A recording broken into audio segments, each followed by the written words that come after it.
नमस्कार, आर्या न्यूज देख रहे हैं आप। मैं हूं आपके साथ पल्लवी सिंह। उत्तर प्रदेश बुलेटिन की शुरुआत करते हैं। उत्तर प्रदेश सरकार रविवार को ही पूर्व प्रधानमंत्री अटल बिहारी वाजपेयी की जयंती के अवसर पर कई कार्यक्रमों की मेजबानी करती नजर आई। इस दौरान राज्य भर में कवि सम्मेलन, नाटक और वाद विवाद आयोजित किए गए हैं। ये हार्दिक प्रसन्नता का अवसर है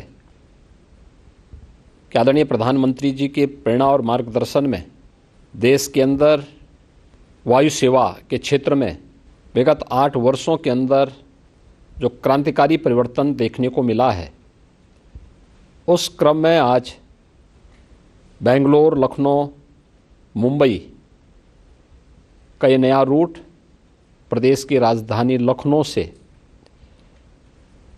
हमारे 2 अन्य मित्र राज्यों कर्नाटक और महाराष्ट्र को जोड़ने का एक माध्यम मिला है। पूर्व प्रधानमंत्री श्रद्धेय अटल बिहारी वाजपेयी जी के पावन जन्मदिन पर आकाशा एयरलाइंस की इस सौगात के लिए मैं सबसे पहले आकाशा एयरलाइंस को इस वायु सेवा को प्रारंभ करने के लिए प्रदेश शासन और प्रदेश की जनता की ओर से हृदय से धन्यवाद देता हूं। आकाशा एयरलाइंस, जो मुझे बताया गया कि अगस्त 2022 में केंद्रीय नागरिक उड्डयन मंत्री माननीय श्री ज्योतिरादित्य सिंधिया जी के द्वारा इसकी पहली फ्लाइट प्रारंभ की गई थी, जो मुंबई से अहमदाबाद के बीच में प्रारंभ हुई थी, और आज अपने अच्छे खासे एयर बेड़े के साथ में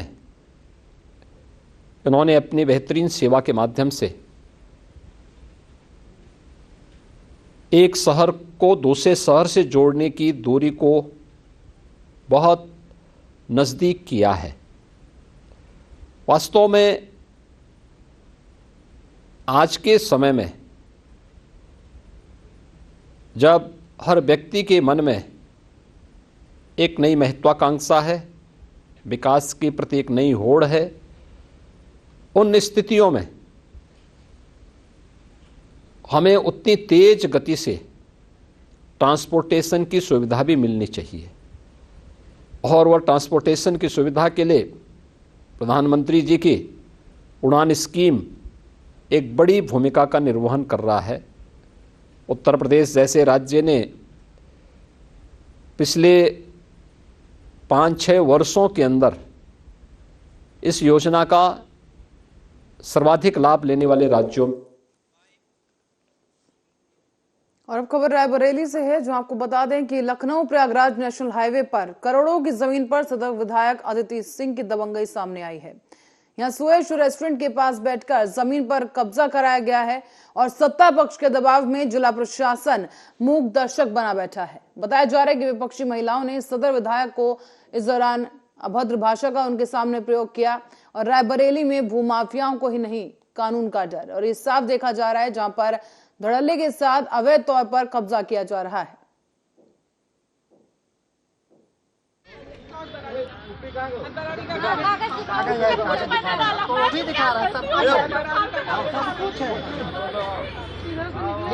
फेल हो गया, यहाँ पूरा फेल है प्रशासन कुछ नहीं कर पा रहा है। सरकारी जमीन कब्जा करो, अरे सरकारी करके मेरी घूम धरी क्यों कर रही हो? क्यों कर रही हो भाई? ये थोड़ी कि हमने भाजपा सरकार बना दी तो भाजपा ये करेगी, ऐसा नहीं है। भाजपा को पूरा वो करना चाहिए। हमको तो अब क्या बताएं, क्या कर सकते हैं? यही कर सकते हैं, बस कंप्लेन के अलावा क्या कर सकते हैं? हम न लड़ सकते हैं, न झगड़ सकते हैं, न उस लायक हम। क्या लगता है भाजपा सरकार में आपको न्याय नहीं मिल पा रहा? नहीं, न्याय तो मिलेगा। भाजपा सरकार पे पूरा यकीन है, न्याय मिलेगा, न्याय मिलेगा, पूरा यकीन है। योगी बाबा सरकार पूरा यकीन है, लेकिन योगी बाबा तक इन लोगों तक पहुँचते नहीं हैं कि हमारे लोग क्या कर रहे हैं। अरे हम लोग भी इन्हीं को वोटर हैं, परिवार के हैं, ऐसा भी नहीं, लेकिन कमजोर हैं तो दबा लो। अभी उप जिलाधिकारी आए हैं और सीओ हैं, क्या कहना है उनका? जिलाधिकारी बात करना चाह रहे हैं, लगे जाने नहीं दे रहे हैं उनके पास, हमको जाने। कौन नहीं जाने दे रहा है? यही पूरे प्रशासन रोके तो है, वो नहीं जाने दे रहा। हम तो कह रहे हैं जमीन को नपवा दो भाई। तुम्हारा कहना हमको तो अब क्या बताएं, क्या और इस खबर पर अधिक जानकारी के लिए ओम शंकर शुक्ला हमारे संवाददाता हमारे साथ जुड़ गए हैं। ओम शंकर, आपसे जानना चाहेंगे पूरा मामला क्या है, विस्तार से बताएं। देखिए, लखनऊ प्रयागराज मार्ग पर स्थित एक करोड़ों की बेशकीमती जमीन है, जिसको लेकर कई वर्षों से विवाद चल रहा था। लेकिन आज सदर विधायक अदिति सिंह ने स्वयं वहां पर बैठकर अपने गुर्गों के माध्यम से दीवार खड़ा कराकर गेट लगाकर बाउंड्री बनवा दी। और इसका भारी विरोध हालांकि देखने को ये मिला है कि वो महिलाएं आई थी जिनसे इनका विवाद चल रहा था, और महिलाओं ने इनको वहीं पर भद्दी गालियां भी दी हैं। और अदिति सिंह सुनती रही। और हैरानी की बात ही, अगर सब कुछ सही तरीके से था तो आज ये रविवार का छुट्टी का दिन ही क्यों चुना गया? तो ओम शंकर, यहाँ पर हम देख रहे हैं कि पुलिस बल भी मौजूद है और कुछ महिलाएं हैं जो विरोध भी कर रही हैं, लेकिन इसके बावजूद स्थिति क्लियर नहीं हो पा रही है कि आखिर ये जमीन है किसकी, और अवैध जो कब्जा अगर किया जा रहा है तो इस पर कोई कार्रवाई अब तक क्यों नहीं हुई? ऑफिशियली बाइट में नहीं बोला है, लेकिन उन्होंने नजूल लैंड के लिए कहा। और सच्चाई ये है कि डीएम सीओ सिटी से लेकर पूरा जिला का प्रशासन वहां पर मौजूद था, लेकिन बोलने के लिए नहीं तैयार है। तो कहीं ना कहीं जो है छुट्टी के दिन जो है एक करोड़ों की एक बेशकीमती जमीन कब्जा हो गई है, और एलटी भूमाफिया सिर्फ कंप्यूटर पर ही रह गया है। तो ओम शंकर, और क्या बड़े नाम सामने आ रहे हैं इस पूरे अवैध कब्जे को लेकर? और जो वहां पे शिकायत करता है, यहाँ वो भी कह रहे हैं कि हम शिकायत के अलावा कुछ नहीं कर पा रहे, प्रशासन ने हमारे हाथ बांध दिए हैं। तो क्या कोई शिकायत दर्ज हुई है अब इतने हंगामे के बीच? जी हाँ, अगर शिकायतकर्ता की बात करी जाए तो महिलाएं थी, और जो है वो रो कर बार बार प्रशासन से गुहार लगा रही थी कि इसकी पहले नाप करा लीजिए, जिसकी हो उसको दे दीजिए, हमें कोई आपत्ति नहीं है। लेकिन जिला प्रशासन पूरी तरह से मूक दर्शक बना रहा, और ये बेखौफ होकर जो है सदर विधायक जो दबंगई की भूमिका में आ गए, और एक लगभग 3 दर्जन से अधिक दबंगों के साथ जो है वहां पर खड़े होकर बाउंड्री बनवाकर गेट लगवा दी। उसके बाद जिला प्रशासन जो है वो हाथ हिलाता हुआ अपने घर चला गया। तो यहाँ पर जैसे विधायक अदिति का नाम यहाँ पर सामने आ रहा है, तो उनकी तरफ से कोई प्रतिक्रिया आई है इन तमाम आरोपों के ऊपर? नहीं, शुरुआत में तो दबंगई इनकी यहाँ तक थी कि जिन लोग ने वीडियो बनाना शुरू किया था उनके मोबाइल फोन तक छीन लिए गए हैं। उसके बाद जब आर्या न्यूज की टीम वहाँ पर पहुंची है, तब जाकर जो है मामला नियंत्रण में आया और विजुअल बनना शुरू हुए। नहीं, पहले तो ये विजुअल तक बनाने की हिम्मत कोई वहाँ पर नहीं पत्रकार कर पा रहा था। किस नाम पर या किस आधार पर इस जमीन पर इस तरह से अवैध कब्जा किया जा रहा है? किसकी ये जमीन है, उसकी हम जानकारी आपसे चाहते हैं। जी, ये सरकारी जमीन है और नजूल लैंड की जमीन है। आपको ये भी बताते चले कि अगर सब कुछ सही होता तो रविवार का दिन ही आखिर तो चुना गया, क्योंकि छुट्टी का दिन होता था। लेकिन छुट्टी के दिन ही इस जमीन पर निर्माण किया गया है, कब्जा किया गया है। इसका मतलब कहीं ना कहीं जो है ये गलत है। क्या आधार क्या है कब्जा करने का? क्या कहा जा रहा है, किस बेसिस पे यहाँ पर कब्जा किया गया है? बिल्कुल, मुख्यमंत्री के जो है एलटी भूमाफिया पोर्टल बना है, वो एलटी भूमाफिया की पूरी तरह से रायबरेली धज्जियां उड़ गई हैं। और सदर विधायक अदिति सिंह ने जिस तरह से वहां पर अपने गुर्गों के साथ पहुंचकर दबंगई से जमीन को कब्जा किया है, वो निश्चित एक बहुत चिंता का विषय है। पर ओम शंकर, जैसे कि शिकायत कर रहे हैं यहाँ पर लोग, काफी आक्रोश में नजर आ रहे हैं, तो क्या उनकी तरफ से कोई प्रतिक्रिया आई है कि अगर ये कब्जा नहीं रोका गया, जो ये बाउंड्री बनाई जा रही है वो नहीं रोकी गई, तो अगला कदम उनका क्या होगा? अगला कदम वो लोग कानूनी लड़ाई की बात कर रहे हैं, लेकिन वो लोग गुहार लगाते रहे बार बार, लेकिन निर्माण कार्य नहीं बंद कराया जिला प्रशासन ने, और आखिरी में बाउंड्री बनवाकर गेट लगवा दिए गई। चलिए ओम शंकर, बहुत बहुत धन्यवाद इस जानकारी के लिए। दर्शकों को बता दें कि यहाँ तस्वीरों के जरिए आपको हम दिखा रहे हैं कि जमीन है, करोड़ों की जमीन है, और प्रयागराज जो हाईवे पर ये जमीन बनी है, लेकिन इसी पर अब अवैध तरीके से कब्जा किया जा रहा है। विधायक अदिति सिंह का यहाँ पर नाम सामने आया है और लोगों में काफी आक्रोश है इस वक्त। हालांकि कानूनी प्रक्रिया की तरफ उन्होंने रुख किया है, कहा गया है कि शिकायत दर्ज करवाई है, लेकिन उनकी शिकायत पर किसी तरह की कार्रवाई नहीं हो रही है।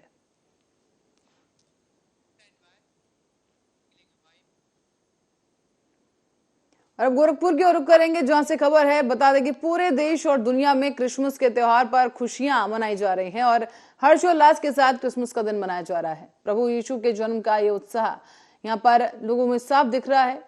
यहाँ पर आपको ये भी बता दें कि लोग यहाँ पर आमजन एक साथ चर्च में पहुंच गए हैं और चर्च में खास तौर पर रौनक दिखाई दे रही है। क्रिसमस के त्योहार को लेकर सप्ताह भर से पहले से ही आयोजन किए जा रहे थे और एक हफ्ते से लगातार यहाँ पर आयोजन हो रहे हैं। चर्च को सजाने के साथ साथ प्रभु यीशु के जन्म का इंतजार पूरा समुदाय यहाँ पर कर रहा है और साथ ही साथ पूरा देश इस रंग में रंग चुका है और क्रिसमस की धूमधाम यहाँ पर देखने को मिली है। खासतौर पर गोरखपुर से तस्वीरें सामने आई हैं चर्च के बाहर, जहां काफी खूबसूरत झांकियां बनाई गई हैं। प्रभु यीशु के जो जन्म है उस जन्म के दौरान की जो यहाँ पर झलक है, इन झांकियों के जरिए दिखाई गई है। 25 दिसंबर को हम लोग कहते हैं बहुत दिनों से, मतलब कई दिनों से तैयारी करते हैं बहुत। हम लोगों को 25 दिसंबर परमेश्वर हमारे मुक्तिदाता जो है उनका जन्म होता है। परमेश्वर ने अपने इकलौते पुत्र को हमारे लिए भेजा है, यीशु मसीह। उनका आज बर्थडे हम लोग बहुत धूमधाम से मनाते हैं, घर सजाते हैं, डेकोरेशन करते हैं और क्या चर्च जाते हैं हम लोग वहाँ। आज प्रभु यीशु मसीह के जन्म उत्सव को हम लोग बड़े हर्षोल्लास के साथ मना रहे हैं। सभी लोग इसमें देख रहे हैं, खुश हैं, आनंद में हैं और सभी एक दूसरे को बधाई भी दे रहे हैं कि उनका उद्धारकर्ता आज जन्म लिया है और इसी बात की खुशी चारों ओर दिखाई दे रही है। प्रभु यीशु ने क्या संदेश दिया है? प्रभु यीशु मसीह ने ये संदेश दिया है कि मैं तुम्हारे पापों के लिए पैदा हुआ हूँ और उनका जो बलिदान हुआ आगे चलकर वो हमारे पापों की क्षमा के लिए था। आज हो गया सारा जग रोशन हो गया, खिल गया सारा जहां खिल गया, तेरे आने से यीशु, तेरे आने से यीशु हर पत्ता मुस्का गया, हो गया सारा जग रोशन हो गया, खिल गया सारा तो आपने देखा यहाँ पर क्रिसमस के दिन यहाँ पर लोगों के चेहरे पे क्या खुशी है, क्या उत्साह है और गीत गाकर लोग अपनी भावनाएं प्रकट कर रहे हैं। अब बढ़ते हैं अगली खबर की ओर। बुलंदशहर की ओर रुख करेंगे, जहां 20 परिवारों के करीब 50 लोगों ने घर वापसी कर ली है। दरअसल हिंदू धर्म गुरुओं ने ईसाई धर्म को मानने वाले लोगों की धर्म वापसी कराई है। इसके बाद घर वापसी करने वालों का बीजेपी के खुर्जा विधायक ने स्वागत किया। भाजपा विधायिका मीनाक्षी सिंह ने पुष्प वर्षा करके इनका जोरदार स्वागत किया है और खुर्जा के कारिंदी कुंज कॉलोनी में आयोजित किया गया ये धर्म वापसी कार्यक्रम, इसमें कई लोगों ने बढ़ चढ़ कर हिस्सा लिया। मैं आपका मेरा नाम संदीप बालू। आपने भी धर्म वापसी की है? हाँ जी। तो इससे पहले कौन सा धर्म को फॉलो करते थे? पहले मसीह धर्म में जा रहे थे, चर्च जाया करते थे? हाँ। परिवार में कितने लोग? मैं और मेरी बीवी और 2 बच्चे। सभी लोग चर्च जाया करते थे? हाँ, सभी जाते। तो ईसाई धर्म क्यों अपनाया था आपने? बच्चे को कोई परेशानी हो गई थी, प्रॉब्लम हो गई थी, उन्होंने बोली प्रार्थना वगैरह हो गई, बच्चे को भी ठीक हो गया था। बाद में कोई लोभ लालच देके तो धर्म परिवर्तन नहीं करवाया था? नहीं, ऐसे कोई बात नहीं। तो अब क्या लगा आपको कि आपने धर्म वापसी की? ऐसे मेरी उनसे ऐसे हो गई, कहना सुनी। मेरी माता जी खत्म हो गई थी, वो लोग बोल रहे थे कि हमारे धर्म में कुछ ऐसा करो जैसे होता है इनके धर्म में।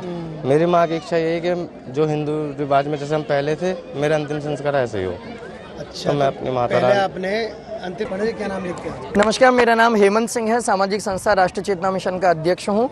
आज बुलंदशहर के खुर्जा में वाल्मीकि समाज के अध्यक्ष और नगर पालिका में भी कर्मचारी यूनियन के अध्यक्ष भाई सोनी जी और भाभी संध्या वाल्मीकि जी के प्रयास से विश्व हिंदू परिषद के धर्म प्रसार विभाग के तत्वाधान में यह खुर्जा की कालिंदी कुंज कॉलोनी में एक सनातन धर्म में घर वापसी का कार्यक्रम विधिवत भव्यता के साथ आयोजित किया गया है, जिसमें अपने कुछ ऐसे भाई बंधु भगिनी जो विभिन्न परिस्थितिवश या भ्रमवश या लोभवश कुछ पीढ़ी पहले, कुछ वर्ष पहले सनातन धर्म को त्याग करके किसी और पूजा पद्धति में सम्मिलित हो गए थे। वो क्रिश्चियनिटी हो सकती है, इस्लामिक हो सकती है, किसी भी दूसरे धर्म में चले गए थे, लेकिन आज वो पुनः अपने घर में, अपने सनातन संस्कार में, अपने परिवार में, अपने सनातन हिंदू समाज में वापस लौट करके आए हैं। खुशी। मैम, आज एक धर्म वापसी कार्यक्रम आयोजित किया गया है, कितने परिवार ने धर्म वापसी की? 20 परिवारों ने हमारे यहाँ धर्म वापसी की है, जिसमें से 100 से 125 लोग हैं परिवारों को पूरे। पहले कौन से धर्म में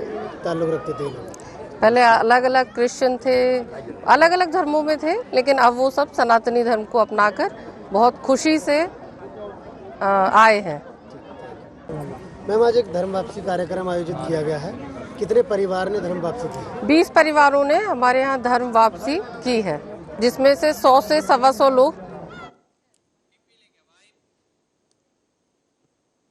और अब रुक करेंगे गोरखपुर का, जहां से खबर है कि प्रेस वार्ता के माध्यम से पीड़ित व्यापारी ने मुख्यमंत्री से सुरक्षा की गुहार लगाई।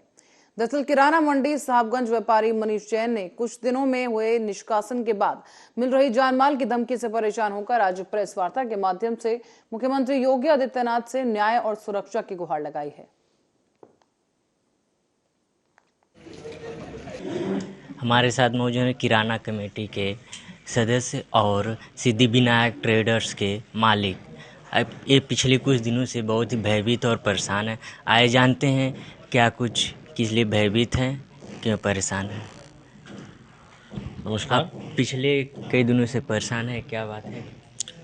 पिछले कई दिनों से इस समाज में मेरे खिलाफ भय का माहौल तैयार कर दिया गया है। कुछ असामाजिक तत्व और कुछ व्यापारीगण जो ये नहीं चाहते कि मैं सुचारू रूप से व्यवसाय कर सकूं और मैं इस समाज में इज्जत की ज़िंदगी जीऊं, ऐसा वो लोग नहीं चाहते। इसके कारण से मुझको बहुत प्रताड़ित कर रहे हैं।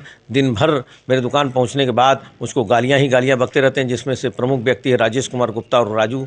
मुझको दुकान पहुंचते ही माँ बहन की बहुत गंदी गंदी गालियां देता है, बहुत अभद्र शब्दों से पुकारता रहता है। मैं उसकी तरफ देखता भी नहीं, किंतु वो बार बार मुझको उकसा रहा है कि मैं उसकी तरफ देखूँ, उससे पूछूँ, ताकि वो अपने साथ बैठाए हुए असामाजिक तत्वों से, आपराधिक लोगों से मेरे ऊपर हमला करा दे। हो सकता है उस हमले में मेरी जान भी चली जाए। इस तरीके की तैयारी वो राजेश कुमार गुप्ता कर रखा है।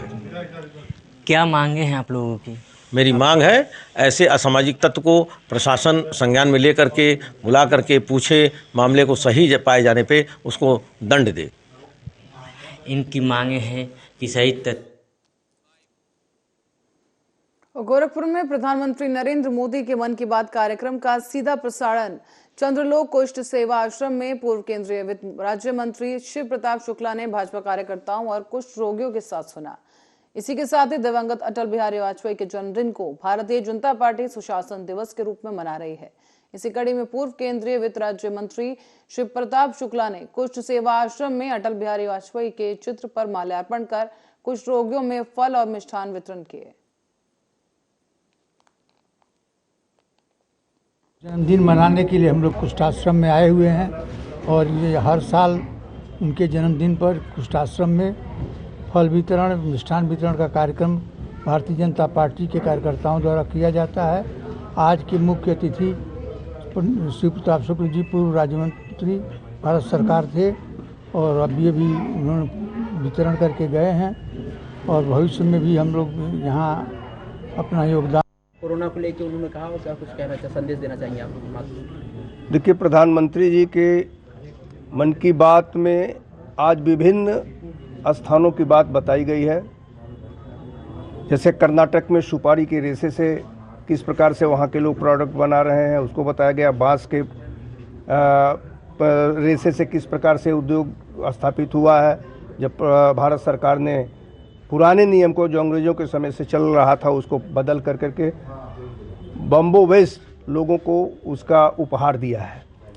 आज हम सब लोग यहाँ पर उपस्थित होकर के चंद्रलोक कुष्ठ आश्रम में जो गोरखपुर में स्थित है श्री अटल बिहारी वाजपेयी जी के जन्मदिन को मना रहे हैं। भारत रत्न अटल बिहारी वाजपेयी जी के जन्मदिन को अनेक वर्षों से यहाँ कुष्ठ रोगी हम लोगों के साथ मिल कर के मनाते रहे हैं। आज वो नहीं है तो उनके याद में हम उनके इस जन्मदिन को और ख़ास तौर पर मना रहे हैं यहाँ पर। और औरैया से खबर है, जो एसओजी टीम और दिबियापुर पुलिस को बड़ी सफलता हाथ लगी है। यहाँ मुखबिर की सूचना पर हिंदुस्तान पेट्रोलियम की रेवाड़ी और कानपुर पाइपलाइन से तेल चोरी करने के लिए साथी आने का इंतजार करते समय 3 अभियुक्तों को एसओजी टीम ने धर दबोचा है। इससे पहले भी दबियापुर में पाइपलाइन से तेल चोरी करने का मामला सामने आ चुका है और इसी प्रयास में एचपीसीएल महाराष्ट्र के द्वारा अज्ञात के खिलाफ मामला दर्ज कराया गया था। अब एसपी ने प्रेस कॉन्फ्रेंस कर इस पूरे मामले का खुलासा किया है।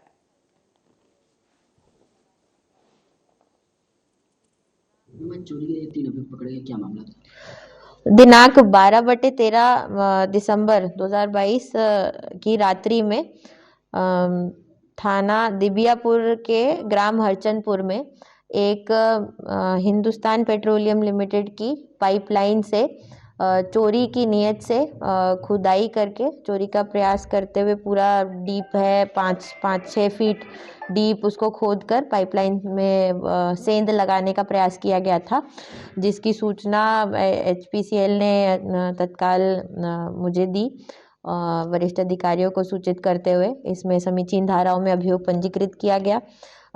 मौके से साक्ष्य संकलन की कार्रवाई की गई। इसमें टीम्स गठित की गई थी मेरे द्वारा, जिसमें इलेक्ट्रॉनिक एविडेंस और साक्ष्य संकलन सर्विलांस के माध्यम से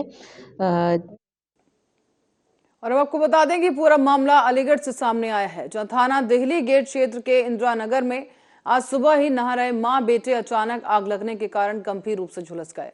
आग से झुलसने की वजह से स्थानीय लोगों की मदद से किसी तरह उन्हें अस्पताल में भर्ती कराया गया है। बताया जा रहा है कि आग पर कड़ी मशक्कत के बाद काबू पाया गया और मां और बेटी को घर से बाहर निकाला गया है। घटना की सूचना मिलते ही पुलिस और फायर विभाग की जो टीम है वो भी मौके पर पहुंची और सभी घायलों को इलाज के लिए जिला अस्पताल भेजा गया।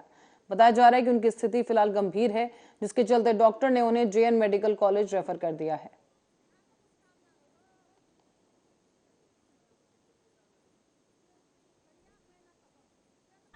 क्या हुआ था यहाँ पर, किस तरीके से आग लगी थी? भैया हमें ना पता, मैं तो पानी दे गई हूँ, दोनों तीनों माँ बेटी में नहा दे बेटा है न, बस सब रही चले गए हैं, बस वही तीनों माँ बेटी है भैया। नहाने की खुशी है। आग कैसे लग गई थी? अब पता ही ना भैया कैसे लगे है। कितने बजे आग लगी थी? क्या जब भी बज रहे होंगे, क्या बज रहे? 8:30 का होगा। हाँ ऐसे बज रहे। ज्यादा जल गए क्या? सब रही जल गए बेटा। तरीके से बताया गया। मोहल्ला ना सब। क्या नाम है तुम्हारा? मोहित। क्या हुआ, किस तरीके से आग लगी थी? मोटर पड़ने से। मोटर किस तरीके से फटी, क्या हुआ था? पता नहीं कैसे फट गई, अचानक मैं तो तैयार हो रहा था अंदर। कितने बजे की घटना है? जो होगी आज 9:15 बजे करीब। कोई इसमें जल भी गया क्या? हाँ मेरी दोनों बहन और मम्मी। कितनी उम्र होगी बहनों की? बहन की एक की 13 साल और एक की 9। किस चीज का काम होता था यहाँ पर? यहाँ भट्टी का। तो क्या जलाता है यहाँ पर? यहाँ तो बहुत कार्टून जल गए, बागे सप्लाई का काम है हमारा। कर क्या रहे थे ये सब लोग? नहा रहे थे अंदर। तो भट्टी चलती है? हाँ भट्टी चल रही, हम अंदर सफाई का काम।